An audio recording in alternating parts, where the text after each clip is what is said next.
Tribunnews jauh dari target vaksinasi tahap pertama di Maluku baru 26%. Capaian vaksinasi dosis pertama di Maluku hingga Jumat 1 Oktober 2021 baru berada di angka 26,71% atau setara dengan 378.673 orang. Angka tersebut masih jauh dari target yang dicanangkan, yakni 1.417.690 jiwa yang ada di Maluku. Data tersebut diungkapkan juru bicara Satgas COVID-19 Maluku, Adonia Reru, saat dikonfirmasi tribunambon.com.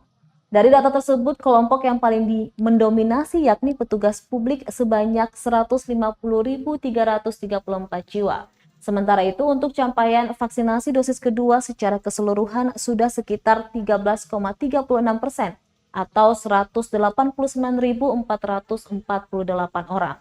Menurutnya, perlambatan diakibatkan lambatnya 10 kabupaten yang ada di Maluku dalam melakukan program vaksinasi. Praktis hanya kota Ambon yang sudah mencapai herd immunity dengan jumlah vaksinasi 70,73%. Dia berharap kepala daerah di kabupaten lain juga bisa segera menggenjot percepatan vaksinasi tersebut. Pasalnya, angka capaian saat ini masih sangat jauh dari target herd immunity yang harusnya bisa dikejar dalam tahun ini. Kabupaten yang saat ini memiliki capaian paling rendah yakni Maluku Tengah dengan realisasi sebanyak 11,89% atau setara 39.539 orang dari sasaran 332.533 jiwa yang ada di sana. Hadirin disilakan duduk kembali.